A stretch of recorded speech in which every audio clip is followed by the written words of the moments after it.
Hello. अभी हमने प्रश्नावली 10.4 का पहला क्वेश्चन सॉल्व किया।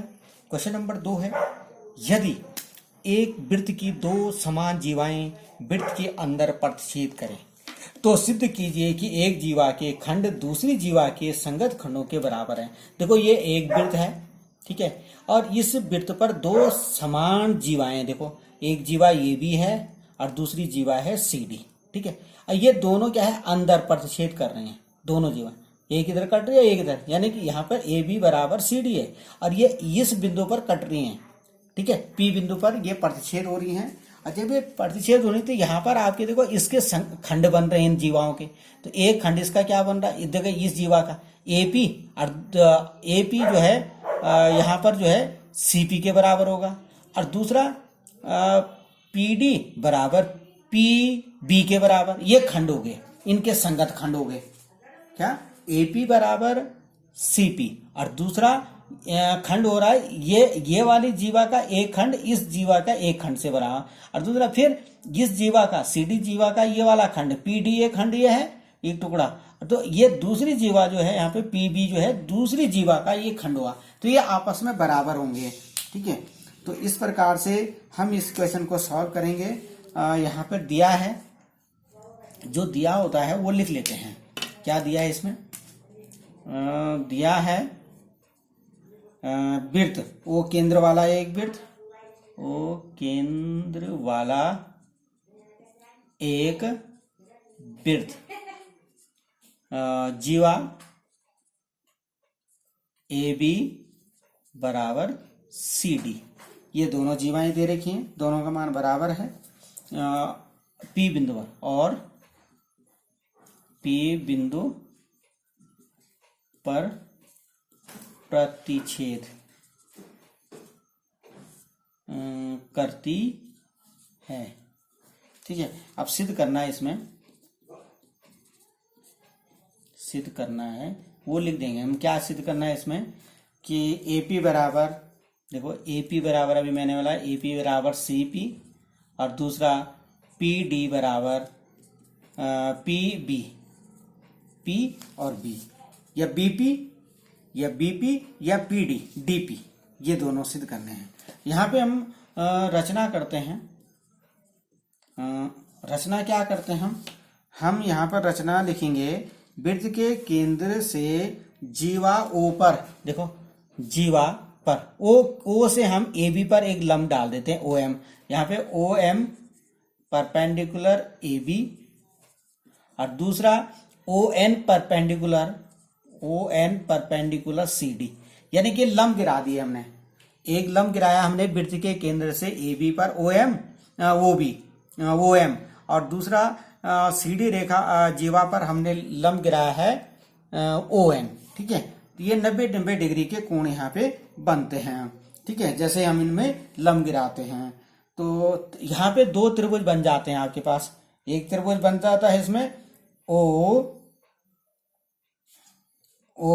एम पी, ये वाला त्रिभुज इधर वाला, और दूसरा त्रिभुज क्या बन रहा है ओ एन पी, यहाँ लिखेंगे त्रिभुज ओ एम पी और त्रिभुज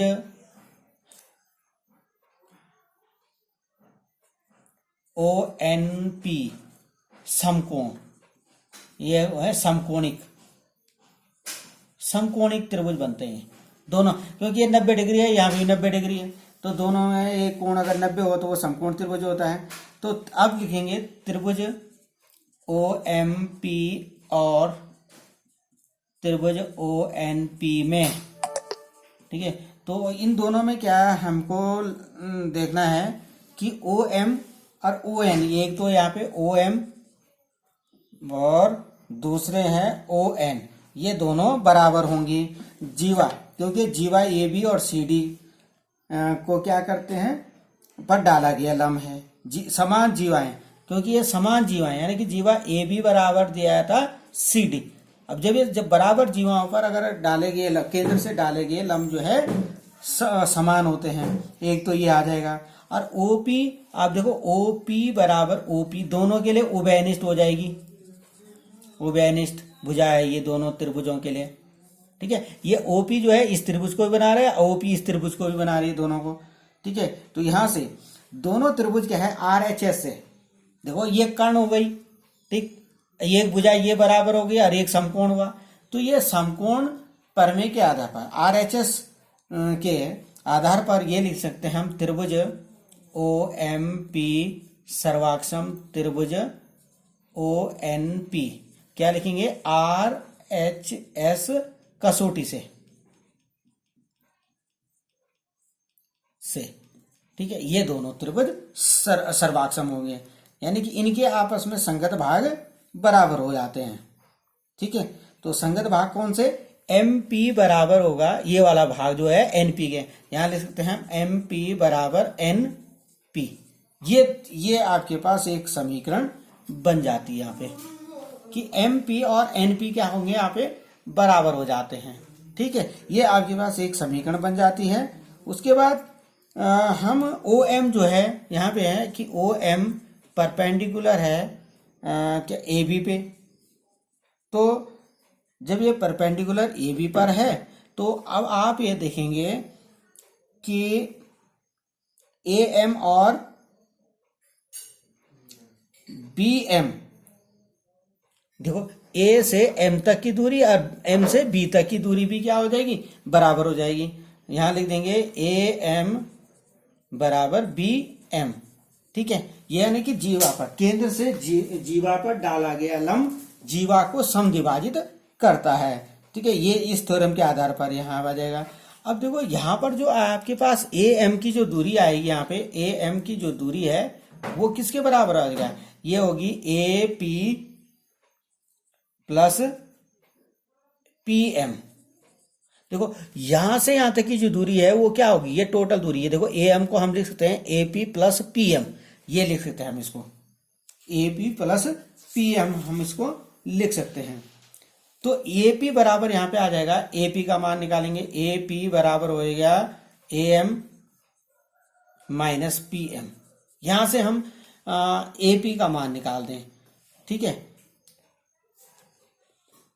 तो ए पी जो है, और यहां पर हम देखो ए पी का मान,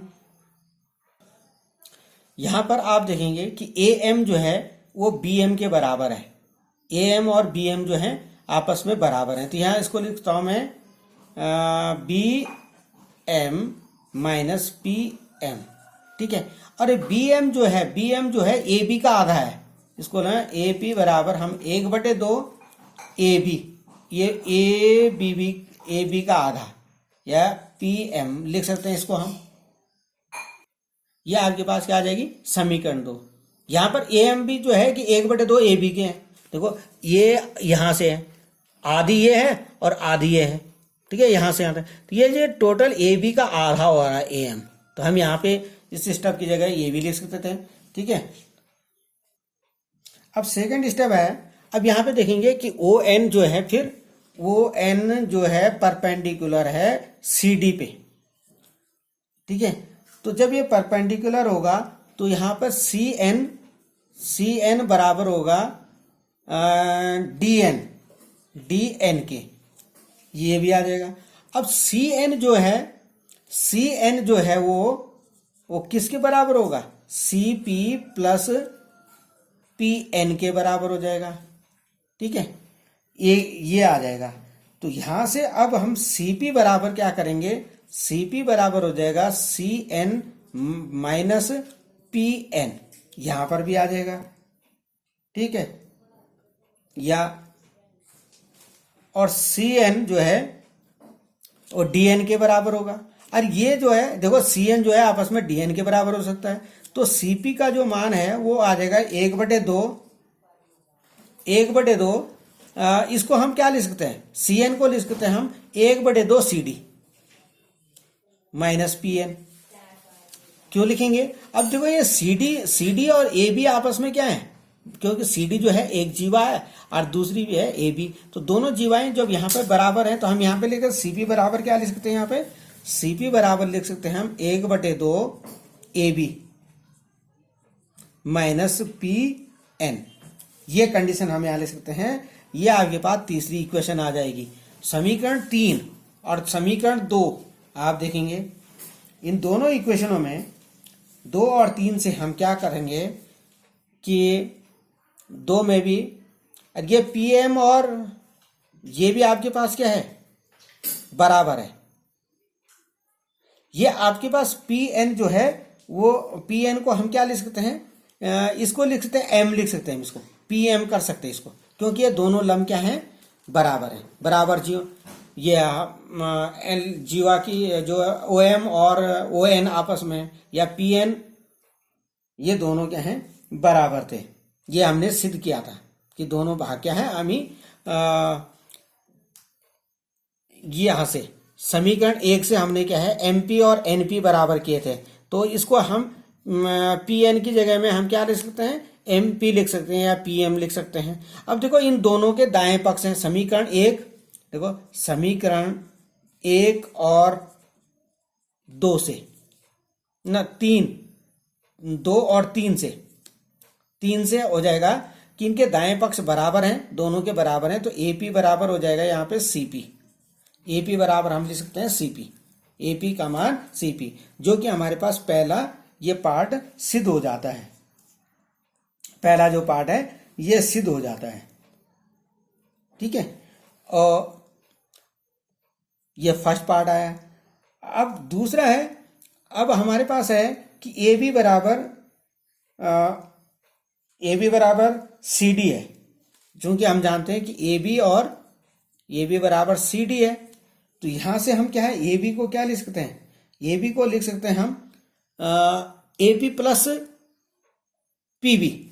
ए पी इसको लिखते हैं ए पी,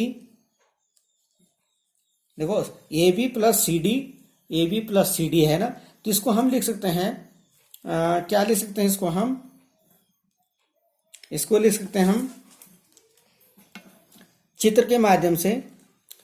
देखो यहां पे चित्र के माध्यम से इसको लिख सकते हैं हम, यहां पर ए पी, देखो ए बी को हम लिखते हैं यहां पर A P plus P B बराबर, देखो अब इसको लिख सकते हैं सी डी को लिख सकते हैं सी पी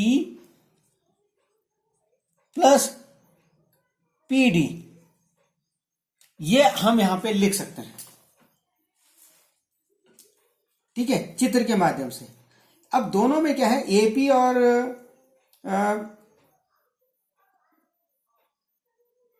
बीपी, देखो बीपी और पीडी आपस में क्या हो जाएंगे, ये बराबर हो जाएंगे, ये बराबर है, ठीक है।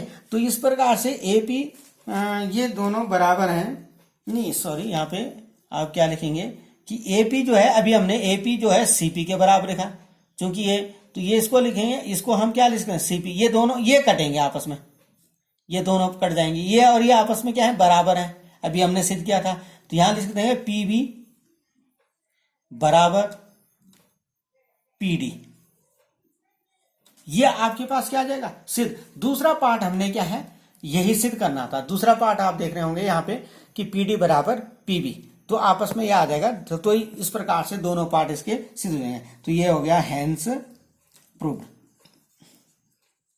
ठीक है। इति सिद्धम, हमने यही सिद्ध करना था।